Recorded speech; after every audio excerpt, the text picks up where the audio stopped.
Today is Thursday, the 20th of November 2025, and this is papertrail.com, a daily streaming all about governance, risk, and compliance in the UK for SMEs and mid-market firms. Last week, we spoke about directors, boards, and company compliance risk, as well as some of the potential consequences for individuals and companies. And this week, we are reviewing risk treatments. Yesterday, we covered transference risk, and today we turn into risk with contracts. And tomorrow, I go further with how to handle acceptance, as well as the risk strategy, which means when to keep exposure rather than over-engineering it, which is a very interesting topic. But today's topic is the number one mistake people make with contracts and the easy fix to it. And don't worry about acronyms, they are all explained during the streaming. And as a disclaimer, this is not a legal, financial, or any kind of advice. It's simply a guideline, although I'll focus reviewing three problems that actually are coming across these risk treatments.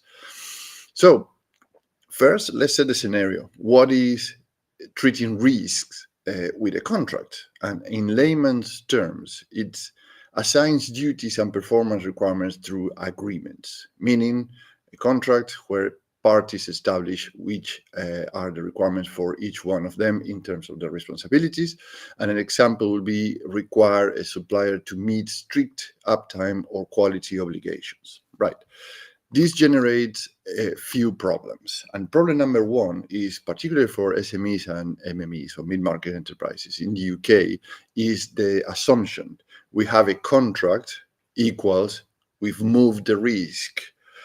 And sorry, is a problem because regulators disagree. You remain responsible for how your processors, contractors, or maintenance providers operate. So weak clauses equals to weak controls. And this is a big problem because having a contract doesn't mean that you're fully covered.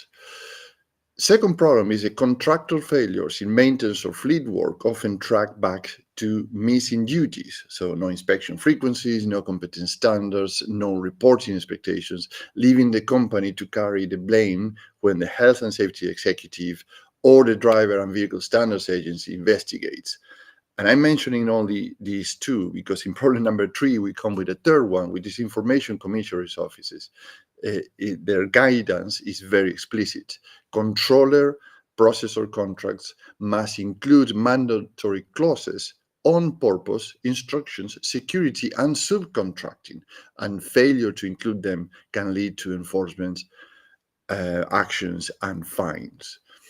And I'm mentioning here only three of the frameworks, right? So the HSE and DVSA for fleet management, and the ICO, which is for GDPR and cyber essentials, etc.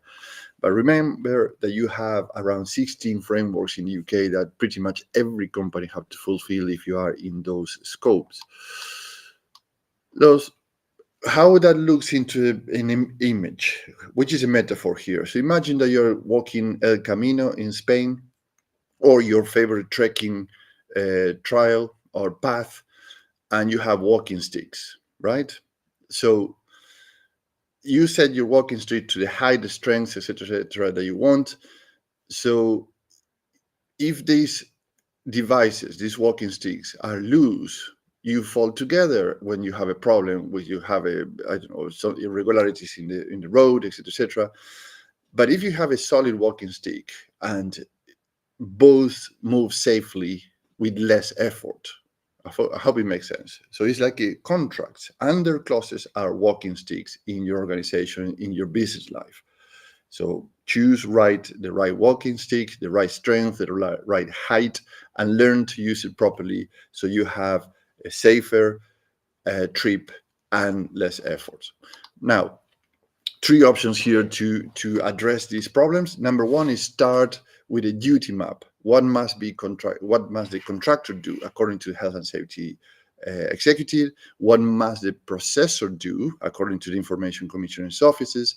And what must the maintenance provider prove according to the driver and vehicle standards agency, right? So build these into a contract so each party knows their mandatory tasks. Solution number 2, use clear SLAs. And SLAs mean standard levels of agreements. So inspections interval, response times, competence requirements, escalation notes, evidence formats, and reporting cadence. So remember, we always talk about cadence, which is the period of time where things are reviewed or inspected or have a way to understand the evidence is put together with all the requirements and the processes. And this aligns with the UK expectations for contractor control, with secure processing and safe fleet operation. And this is for regarding the DVSA, the Driving and Vehicle Standards Agency, but actually at the same time is the same logic that applies to all the other 16 frameworks. And number 3, avoid the template trap. And this is a very, very interesting one, because actually people download or have templates that they reuse again and again, but copying generic clauses leave gaps. And so you have to check for example, so sanctions screening duties from the Office of Financial Sanctions Implementation. So a proper oversight language, limits of liability, and real-world evidence requirements. So poor drafting creates dispute instead of protection. So be careful with this trap, the templates. As you can see, it starts to get very complicated, something that, and this is one of the other 16 complicated frameworks that you have to be compliant. Particularly for SMEs and mid-market companies where there are no dedicated teams, officials, or personnel within the company to run these compliance requirements. And no wonder 73% of UK companies outsource and hire consultants, advisors, or delegate to contractors, according to a PwC report this year. So what you should be looking for, as I always mention in these live streams, is your company or yourself should have a compliance baseline, or at least a baseline in mind, so you can hire on your own terms. And these are 3 things that you have to look into, particularly for contracts. First, what is the outcome that they provide to you? Do they turn business profile into a contract-ready duty list? And the key word here is business profile. Your business has a profile. You must say, oh, well, I'm manufacturing, I'm doing this and the other. So a similar template for all the manufacturers in my industry, in my niche. Yes and no. So you have to have your business profile into the contract-ready duty list, your own personal business profile. So data protection, health and safety, fleet maintenance, sanctions. So you can embed the right clauses the first time that you agree or you create a contract with a other party. Number 2, what is the differentiator that any consultant, advisor, or external party provide to you? Do they provide you with a single control library that links risk, duties, and evidence directly to the contract terms? So operations, finance, and legal work from the same source of truth. And here's the point. This differentiator is very, very, very important, because many of this information is already in your company and is overlapping with other frameworks. That's why we mentioned single source of truth.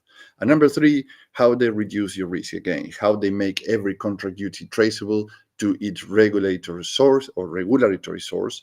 And if challenged, that you can show exactly why a clause exists, where it comes from, and how compliance is evidenced. And remember, always is about evidence. So you have the requirements, which are the controls, and which is the evidence. So one action that you can take today is, in the next 30 minutes, don't go long because the day starts to get started, but have this done. Take one active supplier or maintenance contract today and check whether duties, response times, and evidence expectations are written down, or if they are assumed. And role play yourself as an auditor. If something does not sound right and is supposed to be there, meaning from the requirement, control, and evidence, then you need to go over that contract again with your team and the other party. And when you say your team, it's not only your company, your peers or people in your organization. Also look for legal advice. Remember, templates is an easy trap that can fire back. But As always mentioned, there is a faster, reliable, and easier way with PaperTrail, our software. You can generate contract-ready duty lists mapped to requirements, so every supplier, processor, and contractor aligns with your risk plan from day one. Remember what we said, you have to have your baseline. You have to have your risk plan, your company profile aligned with the frameworks, so then you have the requirements, the processes, and the evidence ready to be defensible. So remember, the regulators sees the evidence at the first lines or the best lines or possibility of defense for your organization yourself.